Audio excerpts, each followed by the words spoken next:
kita akan mulai ibadah pada hari ini. Cici undang semuanya untuk bangkit berdiri. Kita angkat pujian, Aku Sedang Berjalan.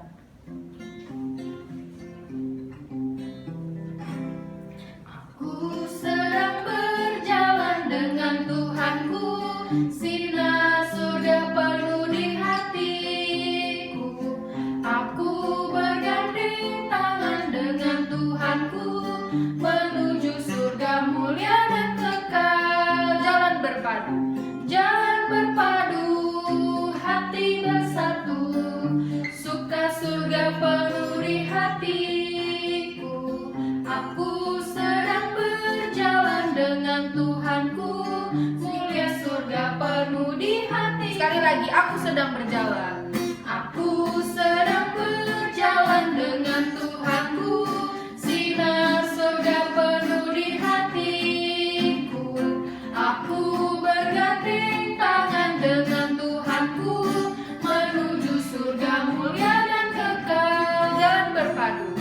Jalan berpadu, hati bersatu, suka surga penuh di hatiku. Aku sedang berjalan dengan Tuhanku, mulia surga penuh di hatiku. Mari adik-adik, kita mau berdoa. Kita siapkan hati dan pikiran kita untuk berdoa kepada Tuhan. Ya Tuhan, kami mengucap syukur karena begitu banyak berkat yang Tuhan telah berikan kepada kami. Kami mengucap syukur untuk penyertaan Tuhan, kesehatan yang telah Tuhan berikan kepada kami. Ya Tuhan, sebentar kami ingin memuji dan mendengarkan firman Tuhan. Ajar kami untuk boleh memakai mulut kami dan hati kami untuk boleh menerima firman Tuhan. Hanya dalam nama Tuhan Yesus kami berdoa. Amin. Adik-adik, Cici ada pengumuman. Jangan lupa setiap hari Minggu kita ada ibadah jam 1 siang. Nanti linknya akan di-share, akan dibagikan oleh Cici dan Kokonya di dalam grup Sekolah Minggu GKI Ampera. Ya. Tiba saatnya kita akan mendengarkan firman Tuhan. Mari kita angkat pujian Malam Sunyi Senyap.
Mari kita berdoa. Ya Tuhan, ajar kami untuk boleh mendengarkan firman Tuhan dengan baik. Berikan kami Roh Kudus-Mu untuk boleh kami mengerti setiap maksud dan kehendak yang ingin Tuhan sampaikan kepada kami. Dalam nama Tuhan Yesus kami berdoa. Amin. Selamat malam adik-adik, kita akan masuk dalam pemberitaan firman Tuhan hari ini. Sebelumnya mari kita bersatu dalam doa. Bapa kami yang di surga, kami mengucapkan syukur Tuhan memimpin hari kami, sehingga saat ini kami boleh duduk diam di hadapan-Mu, ingin mendengarkan firman Tuhan. Tuhan tolonglah kami melalui Allah Roh Kudus untuk boleh mengerti pemberitaan firman Tuhan hari ini. Kami serahkan waktu pemberitaan firman Tuhan ini ke dalam tangan Tuhan saja. Dalam nama Tuhan Yesus Kristus kami berdoa dan mengucap syukur. Amin. Ya, adik-adik, hari ini kita masih tetap akan membahas tentang kisah Paulus ya. Kalau minggu lalu kalian mendengarkan ucapan pembelaan Paulus di hadapan Agripa, hari ini Cici akan melanjutkannya ya. Kita akan buka Alkitab kita di Kisah Para Rasul pasal 26 ayat 12 sampai 23. Kisah Para Rasul pasal 26 ayat 12 sampai 23. Cici share screen ya.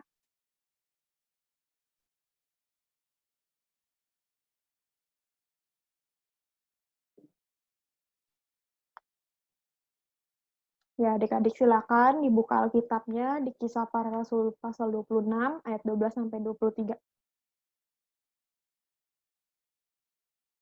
Kalau sudah, kita akan baca bersama-sama ya dari ayat 12 sampai ayat ke-18.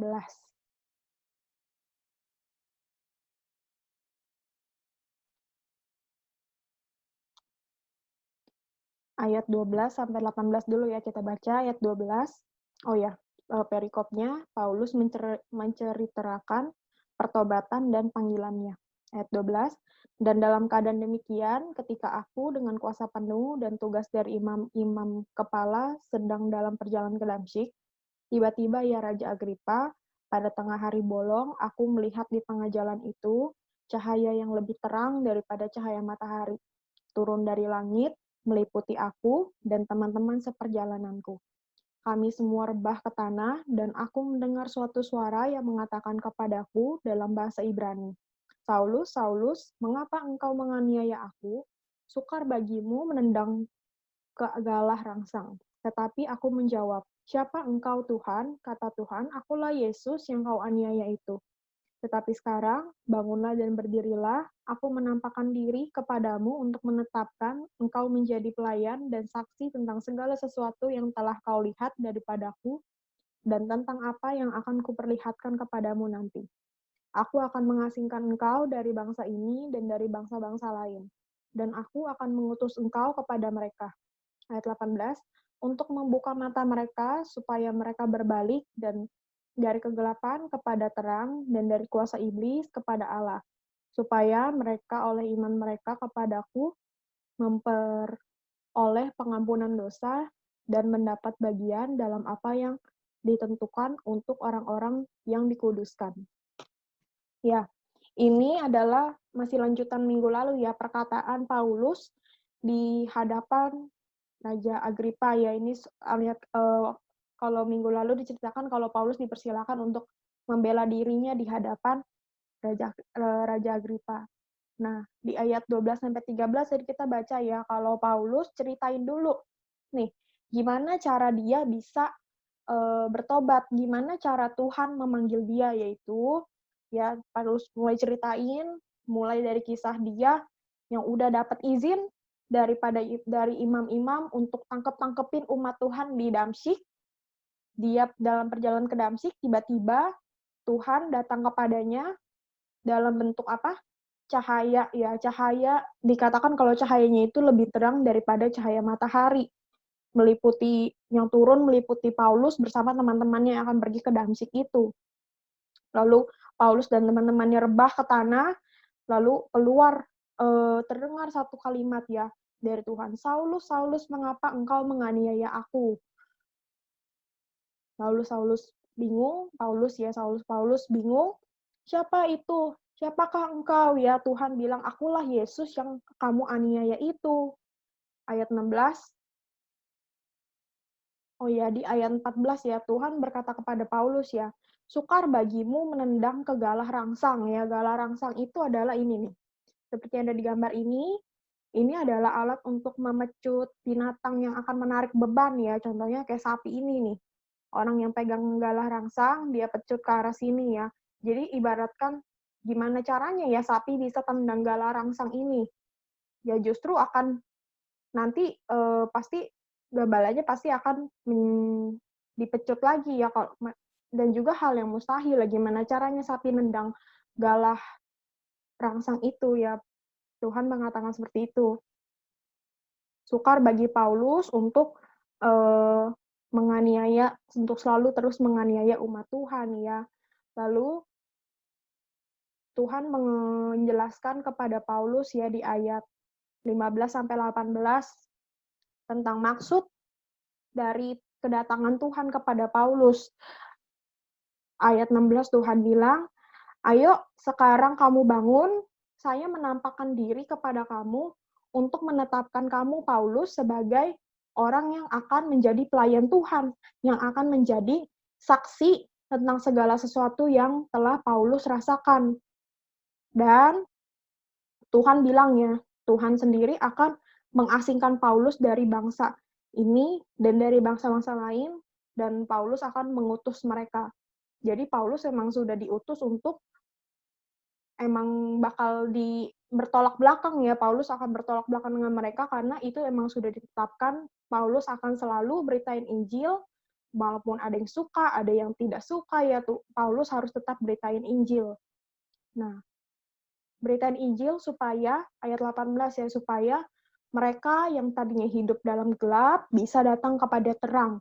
Mereka yang tadinya hidup dalam kuasa iblis bisa hidup bergantung pada kuasa Allah ya, itu yang Tuhan mau ya, supaya Paulus bisa membawa kembali umat Tuhan datang kepada Tuhan, datang kepada terang yang Tuhan sediakan ya. Kadang kalau manusia hidup kadang sukanya tuh hidup di dalam kegelapan ya, kegelapan itu maksudnya apa ya, dalam dosa. Kadang manusia suka hidup dalam kegelapan ya, oleh karena itu kita sebenarnya perlu hidup di dalam terang itu, yaitu hidup di dalam Yesus Kristus. Ya, lalu kita lanjut, kita baca di ayat 19 sampai 23. Sebab itu, ya Raja Agripa, kepada penglihatan yang dari sorga itu, tidak pernah aku tidak taat, ayat 20, tetapi mula-mula aku memberitakan kepada orang-orang Yahudi di Damsyik, di Yerusalem, dan di seluruh tanah Yudea, dan juga kepada bangsa-bangsa lain, bahwa mereka harus bertobat dan berbalik kepada Allah serta melakukan pekerjaan-pekerjaan yang sesuai dengan pertobatan itu. Karena itulah orang-orang Yahudi menangkap aku di bait Allah dan mencoba membunuh aku. Tetapi oleh pertolongan Allah, aku dapat hidup sampai sekarang dan memberi kesaksian kepada orang-orang kecil dan orang-orang besar. Dan apa yang kuberitakan itu tidak lain daripada yang sebelumnya telah diberitahukan oleh para nabi dan juga oleh Musa, yaitu bahwa Mesias harus menderita sengsara dan bahwa ia adalah yang pertama yang akan bangkit dari antara orang mati, dan bahwa ia akan memberitakan terang kepada bangsa ini dan kepada bangsa lain. Ya. Paulus di ayat 19 jelasin ya. Nah, Raja Agripa, dari penglihatan yang telah saya lihat, yaitu penglihatan yang dari sorga itu, mana mungkin sih saya tidak taat untuk lakukan? Ya tentu saya lakukan. Ayat 20 Paulus bilang, ya awal mulanya Paulus datang ke Damsyik yang tadinya mau menganiaya umat Tuhan, tidak jadi, malah dia datang ke Damsyik untuk beritain Injil, untuk membawa orang-orang datang kepada terang, untuk membawa orang-orang berbalik kepada Yesus. Nah, selain itu Paulus juga mengajarkan mereka ya, bahwa mereka harus bertobat, berbalik kepada Allah. Selain itu, mereka juga harus melakukan pekerjaan-pekerjaan yang sesuai dengan pertobatan itu. Maksudnya apa ya? Paulus menekankan kembali, kamu saya ngajak orang bertobat aja nggak cukup ya. Kita juga perlu ingetin mereka untuk melakukan hal-hal yang menunjukkan kalau mereka bertobat ya. Ya contohnya bisa kita tahu melalui buah-buah roh ya. Kalian tahu ada bermacam-macam buah roh. Itu adalah satu tanda dari seseorang yang sudah bertobat ya. Jadi percaya dan menyembah Tuhan saja tidak cukup, tapi tindakan kita, perilaku kita juga harus menunjukkan kalau kita sudah bertobat. Ya, Paulus menceritakan ternyata dia bukan hanya beritain Injil, tapi dia juga mengajak orang untuk melakukan perbuatan-perbuatan yang sesuai dengan pertobatan ya. Lalu di ayat 21 dijelaskanlah tuh kalau itu adalah ternyata alasan orang-orang Yahudi tangkap Paulus tuh apa sih? Ternyata alasannya karena Paulus beritain Injil. Ya, jadi Paulus kasih tahu kepada Raja Agripa kalau dirinya itu ditangkap karena dia memberitakan tentang firman Tuhan. Dan di ayat 22 Paulus menyatakan kemuliaan Allah ya karena pertolongan Allah ya, kalau kita tahu cerita-cerita sebelumnya Paulus sudah sering ditangkap, dikejar oleh orang-orang yang tidak suka kepadanya karena beritain Injil ya, Tuhan selalu menolong ya. Di mana Tuhan mengutus pelayannya di situ terdapat juga pertolongan Tuhan ya. Tuhan tidak meninggalkan gitu aja, udah kamu pergilah melayani, saya nggak akan nolongin kamu kalau ada apa-apa, enggak ya. Kalau kita dengar cerita sebelumnya ya, Paulus selalu mendapat pertolongan daripada Tuhan ketika mara bahaya terjadi. Nah, Paulus juga kasih tahu kalau saya tuh beritain firman Tuhan, ada menceritakan firman Tuhan yang sesuai dengan yang Musa ajarkan juga. Jadi yang saya ajarkan ini benar. Saya tidak mengajarkan suatu ajaran yang sesat, saya tidak mengajarkan suatu ajaran yang salah, saya mengajarkan hal yang benar kepada orang-orang, baik orang Yahudi maupun non-Yahudi. Nah,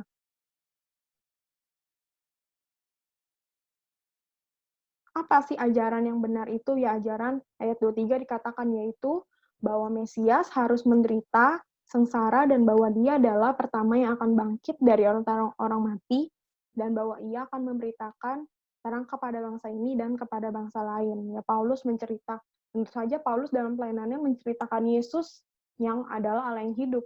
Dia yang telah lahir, dia yang telah mati, dan dia yang bangkit. Dia orang pertama yang bangkit daripada orang mati. Dan Yesus adalah orang yang membawa terang kepada bangsa ini, maksudnya bangsa Yahudi dan bangsa yang lainnya, termasuk kepada kita. Nah, melalui cerita hari ini ya, kita mendengar cerita Paulus yang begitu penuh hikmat, bijaksana daripada Tuhan, bersaksi di hadapan Raja Agripa. Dia menceritakan perjalanannya, dan juga dia menyatakan kemuliaan Allah yang selalu menolong dia. Nah, intinya kan Paulus mau membawa orang-orang yang tadinya hidup dalam terang, hidup di dalam gelap, untuk bisa hidup dalam terang. Orang yang tadinya hidup di bawah kuasa iblis, kuasa setan ya, untuk bisa hidup di dalam kuasa Allah. Nah, kita bersyukur ya untuk orang-orang seperti Paulus yang mau berani memberitakan Injil sampai seberani itu ya, dia udah menghadapi banyak cobaan, menghadapi banyak rintangan, tapi dia tetap mau beritain Injil. Nah, sama saat ini juga kita punya ya hamba-hamba Tuhan yang mau beritain Injil. Bahkan di negara-negara yang menolak Kristenan ya, yang menolak Kristus, bahkan ada orang-orang yang mau melayani itu. Kita mau berdoa bagi mereka, pelayan-pelayan Tuhan yang saat ini masih berjuang untuk beritain Injil ke tempat-tempat yang dimana Injil nggak boleh diberitakan, tapi orang-orang itu masih mau berani. Ya, seperti Paulus yang dengan berani mau beritain Injil, kita bersyukur untuk mereka ya, dan kita mau bantu dalam doa supaya Tuhan kiranya menguatkan mereka yang melayani. Dan mungkin kalian juga bisa menyerahkan diri sebagai seorang pelayan Tuhan yang mau melayani gereja-gereja yang teraniaya ya, yang belum pernah dengar Injil. Karena kan perintah Tuhan untuk kita yaitu pergi, beritakan Injil. Dan ketahuilah Tuhan menyertai sampai kepada akhirnya. Mari kita bersatu dalam doa. Bapa kami yang di surga, kami ucapkan syukur untuk Injil hari ini yang boleh kami dengar. Kami bersyukur untuk firman yang Tuhan berikan kepada kami, sehingga kami boleh mengerti bagaimana Tuhan yang telah kami sembah, Tuhan yang kami percaya, dan bagaimana jalan-jalannya. Sehingga kami boleh mengikuti jalan tersebut dan boleh memuliakan Tuhan. Ya Tuhan, kami bersyukur untuk para hamba-hamba Tuhan yang memberitakan Injil sampai hari ini. Kami bersyukur untuk lembaga-lembaga atau pelayan Tuhan yang melayani gereja-gereja teraniaya. Kiranya Tuhan boleh menguatkan mereka, sama seperti Paulus yang dengan berani dan tetap mau melayani Tuhan di tengah segala rintangan yang ada. Biarlah hal itu juga boleh menjadi hal yang menguatkan para hamba Tuhan yang memberitakan Injil di tempat-tempat yang mungkin di mana menolak Injil tersebut. Biarlah makin banyak orang boleh percaya dan nama Tuhan boleh dimuliakan di dunia ini. Terima kasih ya Tuhan. Ajarlah kami juga untuk boleh menjadi pelayan Tuhan yang berani, memberitakan Injil yang benar, dan juga boleh menjadi anak-anak yang takut akan Tuhan saja.